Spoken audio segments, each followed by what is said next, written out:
Hi hello नमस्कार मैत्रिणींनो। आता कुठलीही बाही शिका, कोणतीही बाही शिका एकदम सोप्या पद्धतीने। फक्त बाहीचंच मी तुम्हाला पॅटर्न दाखवणार आहे। फक्त साईजनुसार आपल्याला त्याचं माप घ्यायचं आहे। आता हे जे आहे बंद बाजूकडनं आपण बाही लांबी घेणार आहोत।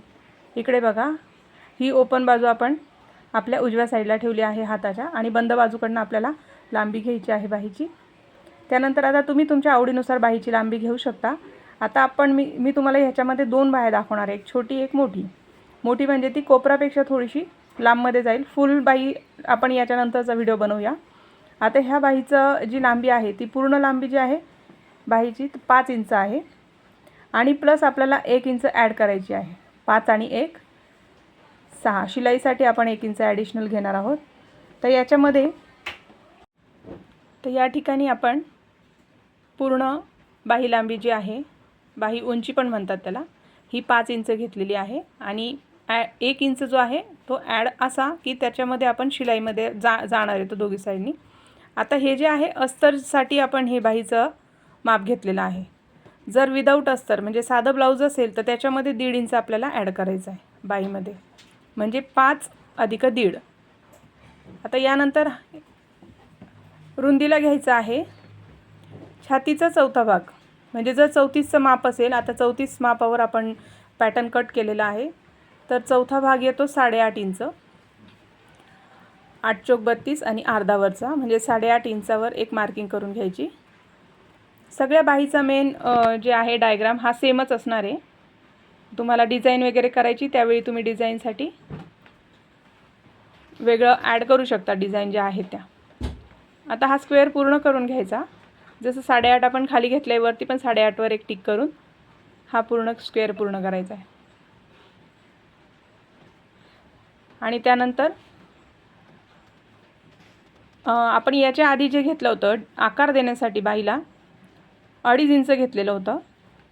2.5 इंचाचा आपण एक बॉक्स जसा ड्रॉ करून घेतो, याच्यामध्ये 34चं माप आहे, याच्यामध्ये आपल्याला 2.25 वर मार्किंग करून घ्यायची आहे। 2.25 इंच इथे बघू शकता तुम्ही, 2.5 आणि पाव वरती इथे 2.25 इंचावर दोघी साईडनं आपल्याला मार्किंग करून घ्यायची आहे। एकदम सोप्या पद्धतीने सांगते, जेव्हा तुम्ही करायला घेणार तेव्हा सगळं साहित्य सोबत घ्या आणि व्हिडिओ बघत असताना करून बघा। परफेक्ट मापात ती बाही तुम्हाला शिवता येणार आहे। हा पण स्क्वेअर आपल्याला पूर्ण करून घ्यायचा आहे।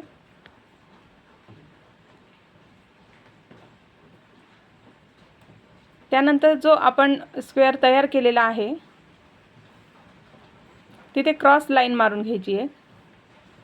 तर आकार देण्यासाठी आपण जे पॉइंट आहेत ते टाकणार आहोत तिथे। यानंतर याच्यावर टेप ठेवून टेप आपल्याला फोल्ड करायचा आहे। अगदी कोपऱ्यावर एकदम काटेकोरपणे टेप ठेवायचा आहे, आणि हा फोल्ड करून पहिला पॉइंट आपल्याला तिथे द्यायचा आहे सेंटरला। त्यानंतर पुन्हा एक फोल्ड करून आणखी एक पॉइंट द्यायचा आहे, आणि याच पद्धतीनं समोरच्या बाजूनी पण आपल्याला तिसरा पॉइंट द्यायचा आहे। व्हिडिओ व्यवस्थित बघून कराल तर 100% तुम्हाला ते जमणार आहे। हा तिसरा पॉइंट आपण इथे देऊन घेतला आहे। त्यानंतर मधला जो पॉइंट आहे, हा मधला पॉइंट आहे, त्याच्यावर आपण टेप ठेवून जिथे एकची मार्किंग येईल त्या एकच्या मार्किंगपासून अर्धा इंच वर आणि अर्धा इंच खाली क्रॉसमध्ये असे 2 डॉट येतील। मायनर क्रॉस येणारे, खूप जास्त क्रॉसमध्ये नाही जाणार ते। जसं तुम्ही टेप ठेवणार, आपण मधली लाईन जी ती क्रॉस मारली आहे तसं ते क्रॉसमध्ये 2 पॉईंट आहेत। आता आकार देताना पहिला पॉईंट सोडून द्यायचा, आणि अर्धा इंचावर जो आपण घेतला आहे एक पासून, मधल्या सेंटरपासून अर्धा इंच वरती जो घेतला आहे त्याच्यावरून आपल्याला एक आकार द्यायचा आहे।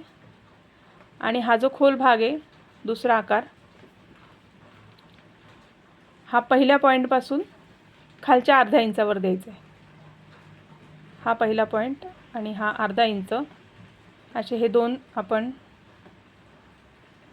आकार ड्रॉ करून घेतलेत। म्हणजे एकदा वरचा पॉईंट सोडायचा आहे, एकदा खालचा पॉईंट सोडायचा आहे, आणि या पद्धतीने आपण ही बाही जी आहे ही तयार करून घेतली आहे।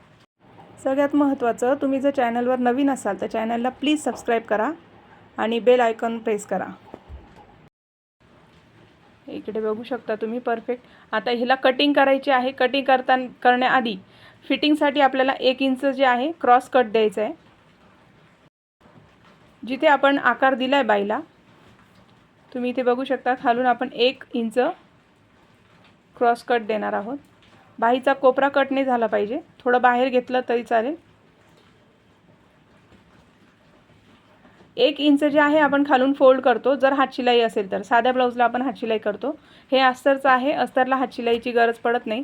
जर आपण डायरेक्ट कपड्यावर कटिंग करून घेतलं आणि स्टिचिंग करून घेतलं तर ते पण तुम्हाला दाखवेल मी, अस्तरचं ब्लाऊज बाहीला जोडताना कसं जोडायचं ते. आता इथे कटिंग करून झालेलं आहे आपलं. त्यानंतर हा जो वरचा भाग आहे वरचा पेपर उचलून घ्यायचा आहे आणि जो खोल आकार आपण ड्रॉ केला आहे तो कट करून घ्यायचा आहे. तुम्हाला समजलं नाही तर तुम्ही पुन्हा विचारू शकता. ही आपली बाही इथे कट झालेली आहे. याच पद्धतीने आता ही छोटी बाही झाली 5 इंचाची. याच्यावर सेम पॅटर्नमध्ये आपल्याला मोठी बाहीसुद्धा ड्रॉ करता येणार आहे. मोठी बाही ड्रॉ करण्यासाठी आता तुम्हाला जेवढी लांबी पाहिजे तेवढं लांबमध्ये तुम्ही माप घ्यायचं. इथे बघा तुम्ही मी केलेली आहे. आणि काही नाही, ॲज इट इज जसं आहे तसं, फक्त 2.5 इंचावर वरचा बॉक्स तयार केला, मध्ये क्रॉस लाईन मारली आणि त्यानंतर आकार दिलेला आहे बाईला. तुम्ही बघू शकता एवढं जे आहे ही एवढी लांबी मी वाढवली. ही साधारण 12 इंच आहे आणि 1 इंच ॲड अशी 13 इंच करून घेतलेली आहे. हा आकार दिल्यानंतर 2 ब्लाऊज शिवायचे, एक छोट्या बाहीचं आणि एक मोठ्या बाहीचं.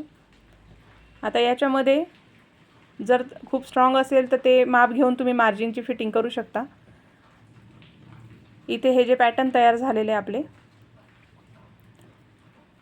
आता हे प्रिन्स कट कसा काढला हे पण, याचा पण व्हिडिओ मी लवकरच म्हणजे उद्या परवा 1-2 दिवसात लगेच अपलोड करणार आहे. इथे मी गळा जो आहे पाठीमागचा तो डिझाईनचा घेतलेला आहे आणि तो आपण चेंज करू शकतो. डिझाईन सेम पॅटर्न घ्यायचं, फक्त डिझाईन आपण चेंज करायची. आणि ह्या ब्लाऊजसाठी ही हाफ बाई कट केलेली आहे आणि सेममध्ये दुसरं जे शिवायचं आहे त्याला मागची डिझाईन वेगळी आणि प्लस मोठी बाई पाहिजे, म्हणून एकाच वेळी दोघं काम झालेत आपले. आता याच्यावर फिटिंग करण्यासाठी बऱ्याचदा मार्जिन खूप जास्त सुटते, खूप कपडा आतमध्ये फोल्ड करतो आपण, तर तो फोल्ड करायला लागू नये म्हणून क्रॉस कट कसा द्यायचा बाईला ते पण सांगते मी तुम्हाला. या ठिकाणी आपण या बाईला क्रॉस कट देण्यासाठी खालच्या बाजूने बघा मी दाखवते तुम्हाला. इथे 1 इंच आतमध्ये घ्यायचं, क्रॉस लाईन मारायची 1 इंचावर आणि तेवढे कट करून घ्यायचे. जसं आपण छोट्या बाईला 1 इंच आतमध्ये घेऊन कट केलं होतं त्याप्रमाणे. म्हणजे 2 बाह्या तुम्ही म्हणजे कुठल्याही बाही करायची असेल तर सेम असंच करायचं आहे. तर व्हिडिओ कसा वाटला हे नक्की कळवा.